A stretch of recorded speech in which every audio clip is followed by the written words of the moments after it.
Hi, everybody. It's Melissa from We Tong Lin. I'm excited that Kristen Snowden is back. She's like our favorite host. She is going to talk about, well, actually, you know what? She'll tell us what she'll talk about. So take it away, Kristen. Hi, good morning, everybody. I'm so glad you're here. My name is Kristen Snowden, and I'm a licensed marriage and family therapist in the state of California. And I am going to talk about the right questions to ask, things to look for when you're hunting for the right therapist after your life and your relationship explodes because of your partner's betrayal. So, there is a very common story that I hear when I am running my betrayed partners groups. And it goes something like this. I will hear a betrayed partner say, okay, I uncovered these very disturbing, very upsetting emails, text messages, phone conversations that have led me to wonder who is this person that I'm married to and am I even safe with this person? These are betrayals that come in the form of hidden porn use, prostitutes, multiple affairs, maybe issues in their professional world where they've been pushing boundaries. There's been boundary violations and concerns in that area, money being spent that you weren't aware of, and website visits that have just been shocking to you. Now, that alone is earth shattering and a nightmare. But the secondary trauma that often happens is that these betrayed partners have just kind of been taught through role modeling, hey, I guess when a marriage is shocked by this kind of stuff, we should go seek out marriage counseling. We see it on TV, we've seen friends and family go do this. So we think it's the common best next step when we're trying to figure out how to fix this, where to go next. And unfortunately, the most well-meaning marital counselors, they are taught to have a specific framework. Their framework is trying to fix and repair the marital dyad, the husband, wife, or spouse system that's being presented to them. The common things that happen in marriage counseling is they identify patterns that aren't working anymore and trying to fix them. They try to work on improving communication, figure out what needs each of the spouses have and have them communicate them to each other, uncover and heal past hurts or resentments, explore childhood wounds or unhealthy relationship patterns. The problem comes in the fact that when these are not productive first steps to take or topics to explore when you have uncovered infidelity and addiction. There are several initial first steps that have to be established first before marital counseling can ever be productive and safe for both the addict, but especially the betrayed partner. Why? Because addiction, infidelity, porn use, substance use are not issues that have been birthed from a marital problem. These are poor coping skills chosen by the user and are completely separate from the coupleship and have to be handled in that way. However, because of the nature of the acting out behaviors that come with sex, love, porn addiction, we often erroneously tie it into our marriage. Oh, how your spouse behaved, what was going on in your marriage, how much sex were you having, not having. So, yes, your addict partner's behaviors absolutely impact you and the marriage. And those negative consequences have to be explored and healed, but only after there has been stability returned to your environment. And that will look like there's been some sobriety that has been defined and an accountability structure that has been developed for the addict. Then there also has to be a process where your addict partner develops some empathy and better coping skills to kind of endure the high stress of repairing the relationship. That is much further down the line. When a crisis is triggered by infidelity or addiction, it's important to know which professionals to seek out for help and guidance, the right questions to ask, and the things to look for when trying to transcend this nightmare. And that's what this webinar is going to be about, to kind of help guide you in this process. I want to make a side note to say that I believe therapists, life coaches, and other helping professionals have the best intentions for their clients. However, if they've never really worked in depth with addicts and or the addiction recovery field, specifically in sex addiction, they most likely will be unable to fully appreciate and comprehend the level of defense mechanisms that an addict uses: minimization, rationalization, blame shifting, kind of confabulations, and also the multiple levels of trauma that a betrayed partner is in and suffering from because of the acting out behavior. And not just the acting out behavior, the lying, the sneaking around, the lying to their face, the gaslighting, telling them what they should believe or what they are experiencing. And often with addicts, there's just a strong lack of empathy, of understanding what their partner has been exposed to and what they're going through. And so these understandings all have to be established. And also, there's got to be a high level of guardrails, accountability that is established in order to improve the addict's ability to kind of define and maintain sobriety through this stressful process of recovering and transcending this trauma, this traumatic uncovering. And let me tell the betrayed partners out there that with the right help and support, you can often avoid years and years of back and forth, painful confusion, blame shifting, the feelings of needing to babysit your partner and be accountable for his or her actions, and all the other consequences that I've witnessed from betrayed partners not getting the right education, guidance, and support that they've needed. So getting the right help is so important. So if you've just been struck with a relationship guidance, please listen to this video, take notes, and really apply these tools when moving towards the next right steps for you. So let's start first by just defining trauma and betrayal trauma so you guys can understand what we're talking about here. So trauma is the impact in your physiology, your mental health, your emotional state, your body, anytime you've been exposed to something that has overwhelmed your nervous system. So that could be things that happen out in your environment, like a giant earthquake or fire, car accidents, or just in your relational dyads. And that can be when you are struck with something that you feel blindsided by and powerless to control, which is often what it is like living with and loving an addict. You are blindsided by his or her priorities, choices, coping skills, lack of empathy for how his or her behaviors impact you and your children and your life together. Your body will wire something as traumatizing if it feels like it's caught off guard, if it's something that you don't feel prepared to fix or know how to handle, if you feel scared or helpless, if there's any kind of level of maybe shame of, oh, now I'm unlovable or not valuable, or can I even tell this story to anybody? Would they ever understand? Or if you experience any moments where you question, will I ever make it through this? And that there's a level of threat going on. And absolutely, when someone is acting out and doing these dangerous, confusing, lying, sneaking around behaviors, it comes with a heavy dose of emotional abuse, bringing kind of shady, scary people into your world. These are all ways that your partner's addict behavior and betrayal gets wired into your body as trauma. Betrayal trauma is the trauma and the rewiring that happens in your brain and body when you experience a trusted person in your life betraying you, lying, going back on their promises and commitments, acting outside of the character of who you thought they were or how you thought they viewed you or your relationship. So if you've experienced any of these things that I've listed, you are likely in a state of trauma and struggling with what we call betrayal trauma.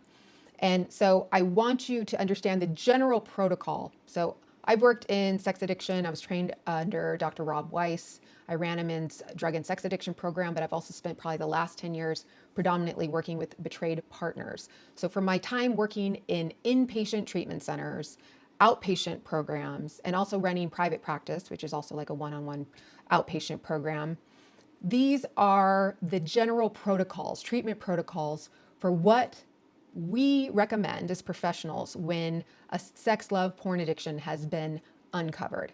And of course, this is exclusive of considering, this is like if you had unlimited time and money to put into treatment, this is the ideal treatment protocol. So you uncover the email or the information that has established that your partner has a protracted, a long-term consistent pattern of lying, sexual acting out behaviors, sneaking around, expressing that they have a desire to change or recover or not do the behaviors anymore, and you've caught them, or again, it's long term compulsive obsessive behaviors that would define more of an addict type person rather than, let's call it, a single seasonal infidelity or betrayal.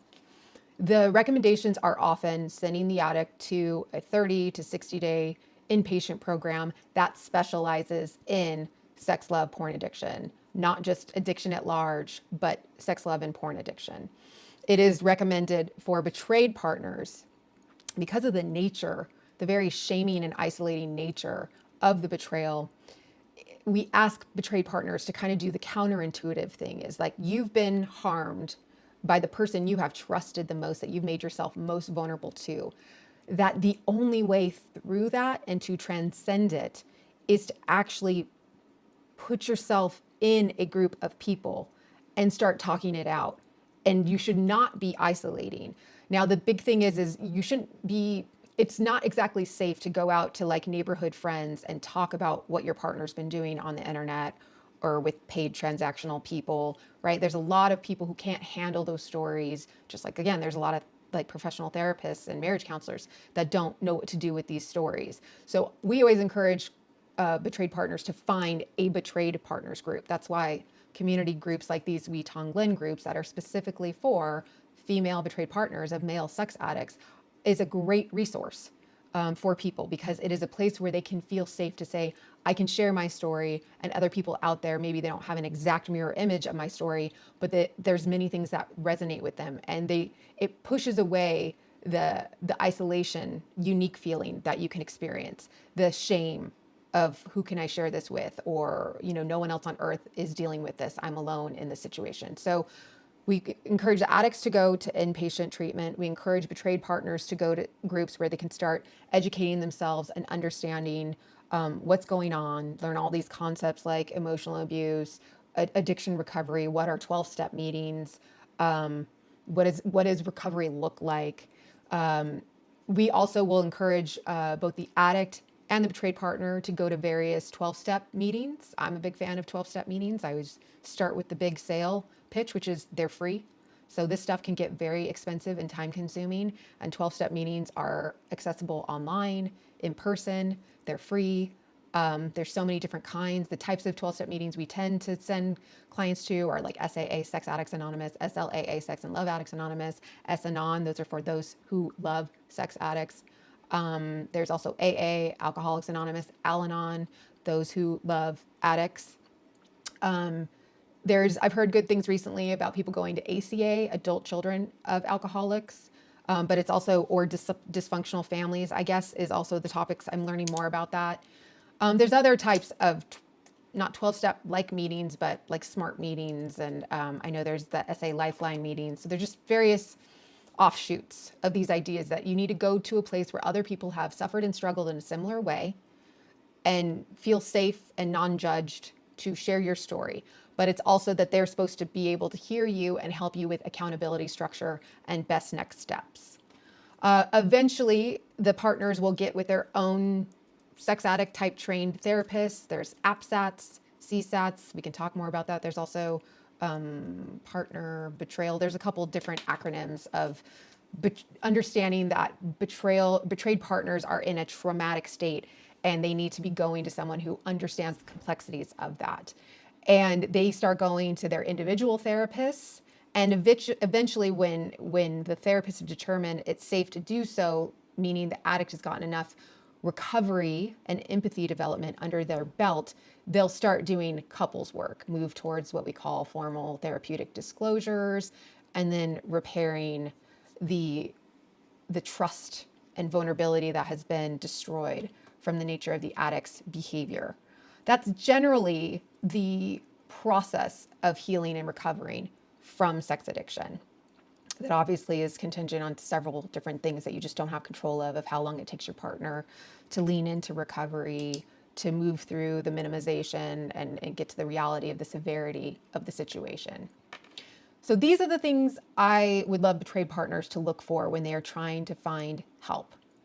First and foremost, it's somebody who specializes in betrayal trauma, and will have a trauma-informed approach to helping the betrayed partner.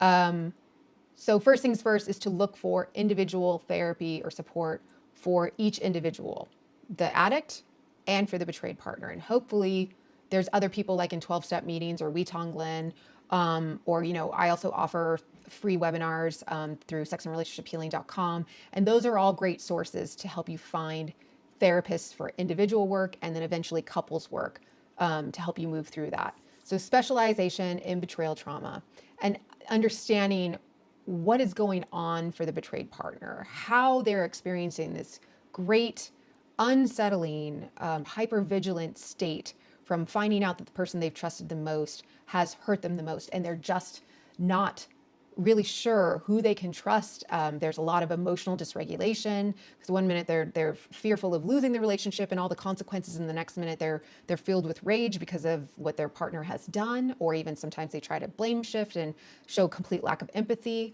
So really finding a therapist who understands all that's going on when a person is in a state of trauma.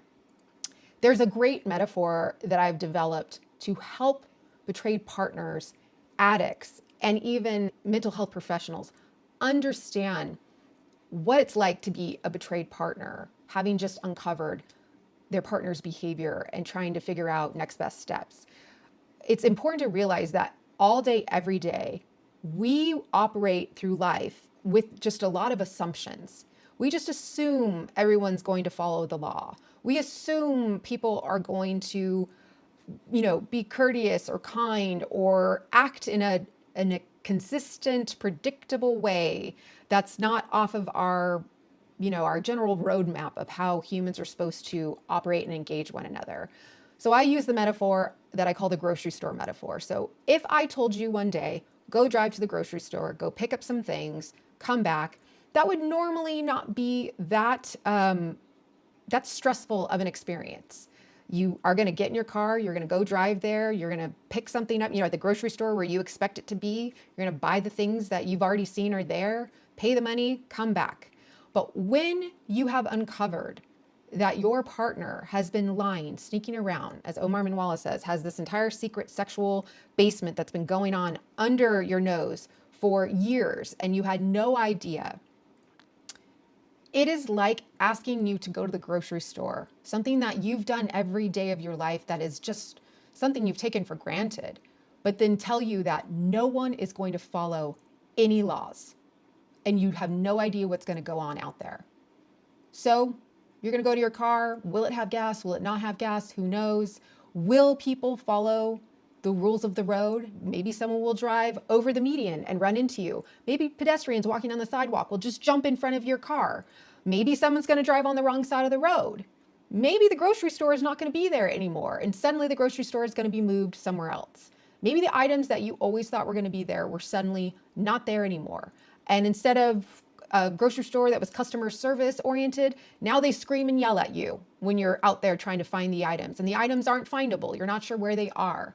That would be so much more traumatizing, exhausting, soul sucking, taking all your time and energy, and will just wreck your nervous system. Because being a betrayed partner means that you can no longer operate from these major assumptions that your partner is going to do what he or she is supposed to do, that he or she is going to stay sober, that he or she is not going to bring scary, threatening people into your life, into your world, that he or she is going to take your thoughts and feelings and safety into consideration. These are the assumptions that get thrown out the window. And also the cost of that is that it brings a betrayed partner's nervous system into daily high alert, where it's as if you're trying to drive to the grocery store, but you are unsure who's going to follow the rules of the road. And everything is so much more dangerous. There's so much more questioning, confusion, cynicism, hypervigilance. And unless a therapist really respects that foundational piece, there is a possibility of them re-traumatizing the betrayed partner for being emotionally dysregulated, for presenting one way one day, I'm getting a divorce, I'm never going to be with this person again, to like, how could he do this to me? What do I need to do to repair this relationship? And knowing that they're going to swing from one side to the other, sometimes just even during one session.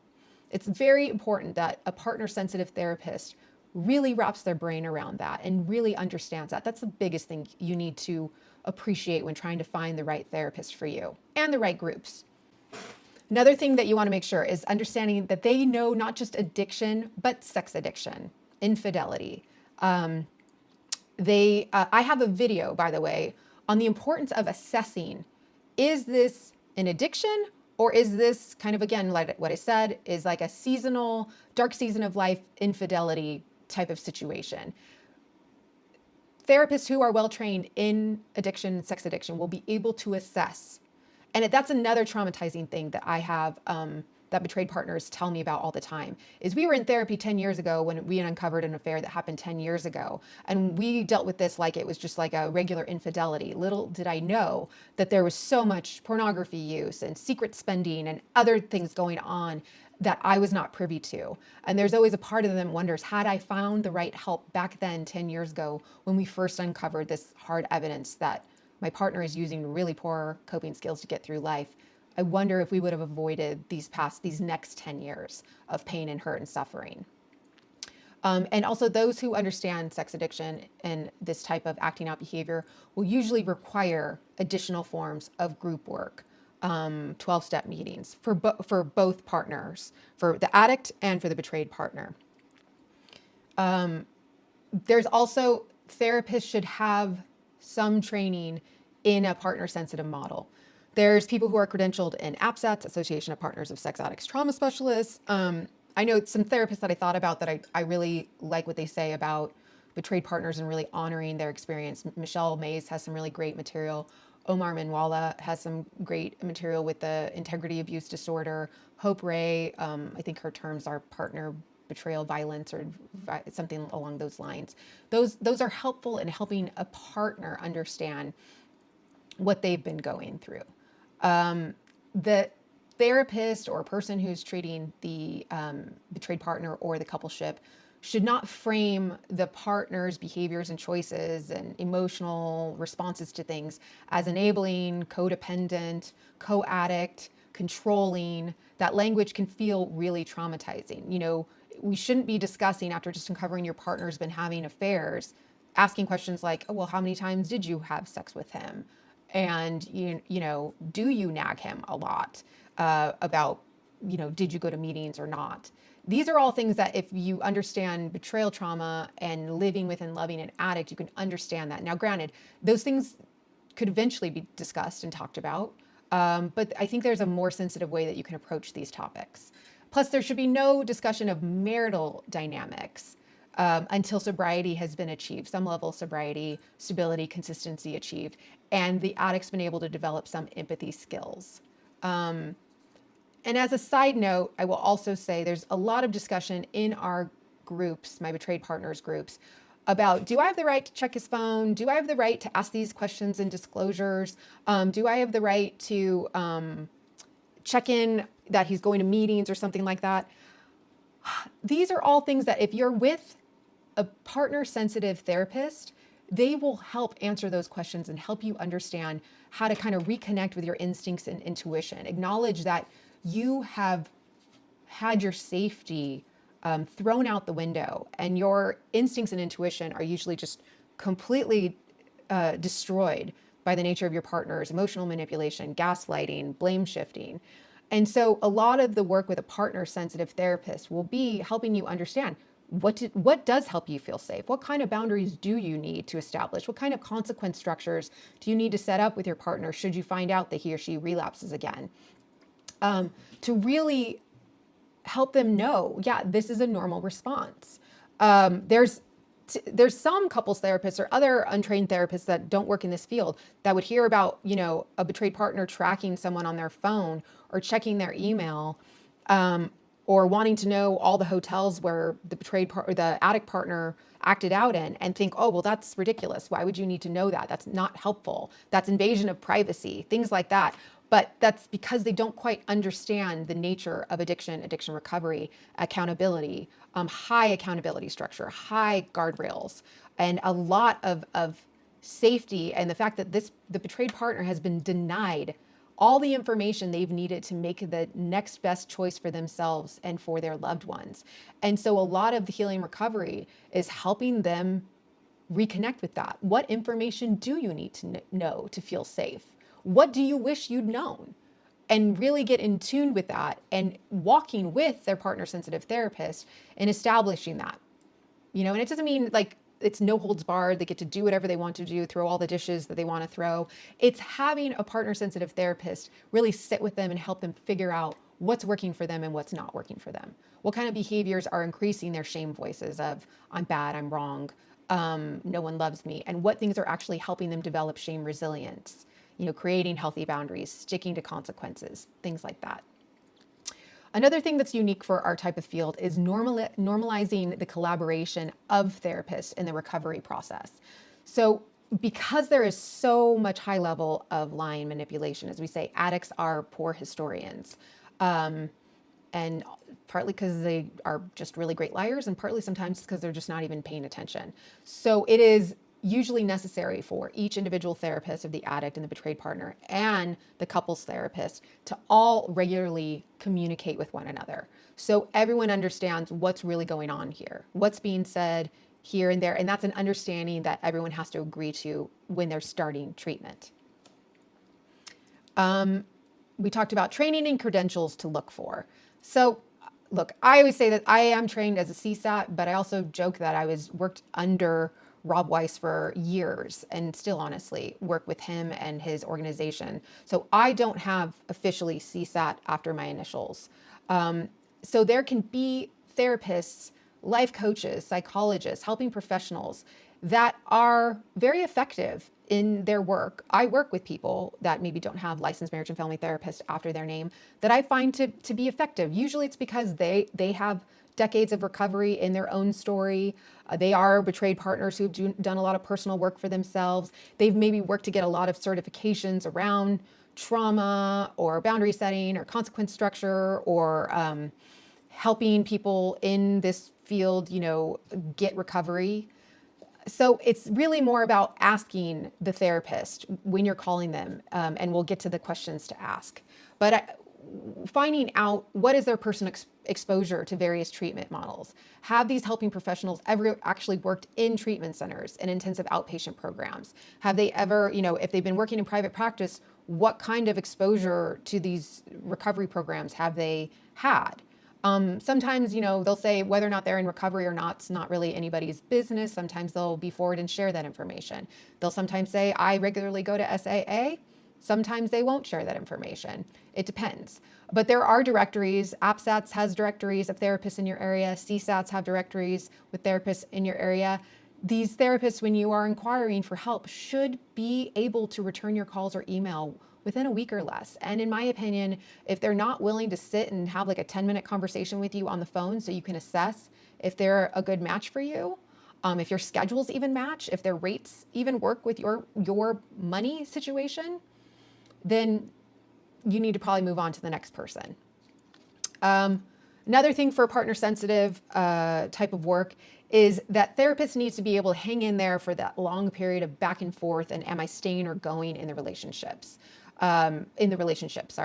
that they respect the betrayed partner's values. Maybe they have spiritual reasons, religious reasons, beliefs, gender role considerations, or boundaries that they are feeling really strong about. And also there shouldn't be pressure for them to stay or leave the relationship. That partner autonomy in this decision-making process is prioritized. However, I will say good partner-sensitive therapists will push and nudge betrayed partners. They'll kind of continue to lay out the facts. Your partner has relapsed this many times in the past year. We've encouraged you several times for your partner. He's reached a level of relapsing, and him going to just one time a week therapy isn't working. He continues to lie or minimize behaviors. Maybe it's time for him to go to inpatient treatment or an outpatient program. So I think a good partner sensitive therapist will push and kind of point out this is what recovery looks like. This is what your partner has been doing, and kind of, again, help the betrayed partner reconnect with his or her instincts and intuition of, is this making sense? We see a pattern going on. Is this working? So these, I'm going to close with the initial questions that you should be asking when you're contacting a therapist trying to figure out if they're right for you. Ask that therapist, how do you assess whether one's infidelity or porn use or substance use is part of a bigger addiction pattern? Or is it just more of like a season of abuse or poor coping skills, or something that is less of an addiction pattern? What do they use to assess that? How do you tend to approach addiction recovery or betrayal trauma? Have you ever heard of betrayal trauma? What's your experience in that? And another question is to ask, how do you support betrayed partners in establishing safety and boundaries after discovering their partner's betrayal? I'm going to close by letting you all know I have 2 new betrayed partners groups that are starting in May. So in a couple of weeks, there's a few spots left in each of these groups. I would love to have you join if possible. And in the meantime, I also do have a ton of free resources available on my website, kristensnowden.com. And I'm always adding free videos on my YouTube channel, Kristen Snowden. So it's helpful to subscribe there. So I think that is all, everybody. Thank I you, appreciate, Kristen. yeah, thank you.